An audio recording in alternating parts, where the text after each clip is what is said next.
Viver Bem. Oferecimento Complexo Hospitalar Central. O melhor para a sua saúde. Socibra, o shopping da saúde.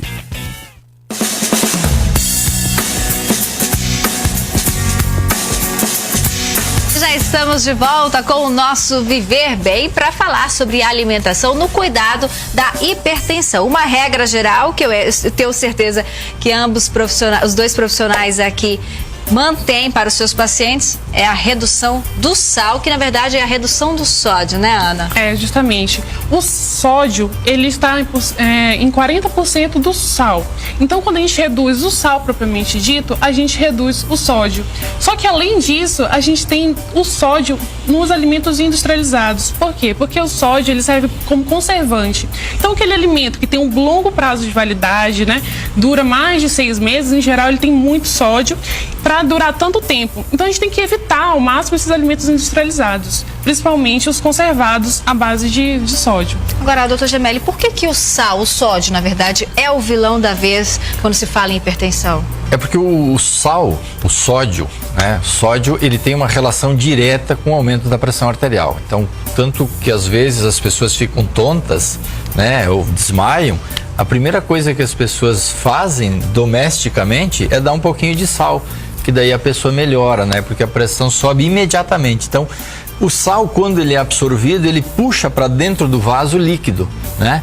E ao puxar líquido dentro do vaso, a pressão arterial aumenta. Então, o efeito é imediato, né? Você come o sal, a pressão sobe. E o efeito inverso também é rápido. Se você diminui o sal, a pressão também diminui rapidamente. Então, por isso a nossa briga hoje, a nível de sociedade de cardiologia, com as indústrias que fabricam alimentos que cada vez contêm mais sódio. Eu só vou falar mais uma coisinha, os idosos principalmente, né, que ao envelhecerem, a papila da língua perde o paladar, eles acabam colocando mais sal porque não percebem o sal e acabam comendo ainda mais salgado no seu dia a dia. Então, os idosos, atenção, porque o paladar diminui e por diminuir acabam aumentando a ingesta de sódio. Olha, a doutora Ana vai mostrar aqui pra gente o que ela preparou, daquilo que pode, o que não pode. Ana, então, por que aqui essa listagem desses alimentos, o cardápio que você trouxe pra gente hoje, explica um pouquinho. Aqui nesse grupo de alimentos, assim, que a gente tem que ter um cuidado muito grande, que em teoria não pode, mas a gente tem que ter um manejo adequado, né? Nem muito, nem bom senso. Bom senso. Né? Então não pode ter isso no nosso dia a dia, gente. Principalmente esses alimentos aqui que a gente tá na nossa cozinha, como caldo de temperado, né? Caldo de carne, caldo de frango. Esse alimento, ele é riquíssimo em sódio, então deve ser abolido da nossa cozinha. A gente tem outras opções de temperos muito mais saudáveis. Como por exemplo? Como por exemplo, açafrão, orégano, salsinha, alecrim. Dá muito mais sabor e não tem o sódio tão alto como esses blocos de tempero. Temos também aqui a salsicha, né, que a gente costuma dar até para crianças. Isso aqui é rico em sódio e ainda, além de sódio, alguns outros conservantes, como o glutamato, né, o benzoato. Esse tipo de conservantes, além de serem cancerígenos, eles muito na nossa alimentação, que normalmente é somado... Que acaba ficando comum, né, aqui, dos enlatados, dos alimentos que precisam ser conservados. Isso. Então, soma-se o sódio da salsicha, do salame, né, do presunto, esses alimentos que duram muito tempo, mas alguns temperos já prontos, como o molho de tomate, o extrato, a azeitona, que costumam estar nesses lanches rápidos, então são uma bomba de sódio. Então, as pessoas que têm hipertensão devem evitar ter isso no seu dia a dia. E quem quer evitar ter uma pressão alta no futuro, com certeza isso aqui tem que ser uma coisa esporádica. Ou seja, uma vez no mês... Isso que eu ia até perguntar para o doutor, Ana, se quando a gente limita esse cardápio, significa que a pessoa nunca mais vai poder comer um cachorro quente? Ou a questão é que ela não pode manter isso na sua rotina diária, né? Nem tanto ao céu, nem tanto ao inferno, né? Na verdade, esses alimentos são desaconselháveis no uso dia a dia. Mas, poxa, tu vai num aniversário de criança, é óbvio que tu vai comer um cachorro quente. Agora, isso não pode ser um hábito do dia a dia. É isso que a gente tem que entender. Quando a gente desaconselha um medicamento, um alimento, não é que tu nunca mais possa comer. É que tu deve comer com muito pouca frequência, né? Porque o hábito é que leva você a comer mais sódio, né? Feijoada, a gente pode comer agora, não dá para querer comer feijoada toda semana, né? A Ana trouxe aqui também o shoyu, né, para os amantes da comida japonesa, que no caso temos a opção do shoyu mais light. A gente tem a opção do shoyu light. Ele ainda vai ter o sódio, só que uma menor proporção. O shoyu, ele tem muito sódio, então deve ser evitado para aquelas pessoas que costumam comer frequentemente a comida oriental. Tá? Então evitar ao máximo e preferir o shoyu light, quem for consumir, sempre consumir com moderação. Agora, esses caldos também são um perigo, viu, Renata? Bastante rico em sódio. Muito rico em sódio. Se a gente for olhar a composição dele, a gente observa que para a porção de 2 colheres de sopa, já tem quase 30% do recomendado de sódio para um dia inteiro. Então a gente não come só 2 colheres de sopa. Então a gente tem que ter muito cuidado, evitar ao máximo ter na nossa...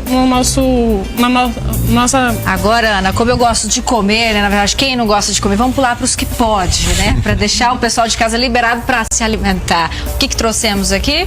Olha, o que a gente pode e deve colocar na nossa alimentação é sempre os produtos mais naturais possíveis, né? Aqueles que vêm direto da terra, né? Que a gente não tem conservantes, não tem aditivos. Aqui a gente trouxe o cará, a mandioca, o milho, a batata, que são ricos em potássio. Potássio, como já foi falado, diminui esse volume, né, dentro da aveia, volume de líquidos, e ainda alguns outros alimentos, como os vegetais verdes escuros, né, temos também outros folhosos, e as frutas, como melão, abacaxi, auxiliam também na redução desse sódio em excesso na nossa alimentação. Então vai gerar esse aumento, a vasodilatação. Temos aqui também a banana, que é muito famosa, né, por conter o potássio. Então, barata, prática. Acessível. Todos esses alimentos são acessíveis, a gente encontra nas feiras com facilidade. Então, temos que frequentar mais as feiras e ter mais alimentos naturais em casa. Temos aqui também um exemplo de fruta, né, que é o maracujá, também de preferência com pouco açúcar, evitando fazer muitos doces à base dessa fruta. Então, sempre a regra é evitar os excessos, quanto mais natural, melhor. E dentro do natural, doutor, temos alguma coisa que não pode de jeito algum? As frutas, as verduras, tem alguma restrição? A banana é um alimento muito interessante, só que eu chamo a atenção que a banana aumenta muito a glicemia, então quem é diabético tem que comer com muita moderação. Existe uma outra fruta regional daqui que é rica em potássio também, que é o abacate. Então o abacate também pode ser usado. E o que mais tem potássio é a folha da beterraba, só que não temos o hábito de comer folha de beterraba, mas se a gente cozinhar essa folha de beterraba, ela pode ser usada como um suplemento de potássio muito interessante. O grande detalhe das frutas é o açúcar, né? Então quem precisa perder peso, quem tem que controlar o diabetes, que é uma outra doença muito cruel, deve evitar as frutas que são doces. Se você provou e é doce, é porque tem açúcar, né? Tem gente que acha que o açúcar da fruta é um açúcar natural e não faz mal.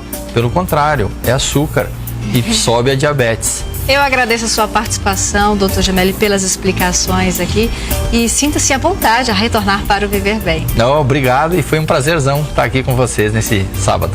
Ana, agradeço também a sua disponibilidade, a mesa que você montou aqui para o nosso telespectador entender um pouquinho mais sobre a importância da alimentação. Obrigada, Renata. E a gente ainda tem uma ressalva muito importante, que é um dos alimentos que pouco está na dieta dos brasileiros, que são as fontes de ômegas, que são as gorduras boas, que a gente tem que ter na nossa alimentação e ajudam também a diminuir a nossa pressão, né? Que são as gorduras que estão presentes nos peixes de mares profundos, né? Como sardinha, e ainda nas oleaginosas, como castanhas, as sementes, né? De girassol, entre outros alimentos que ajudam a diminuir essa pressão arterial, que temos que botar na nossa dieta. Tá certo, você é de casa, então recebeu alguns esclarecimentos sobre a hipertensão. Procure sempre um especialista, um cardiologista, auxiliando a uma boa alimentação com o nutricionista.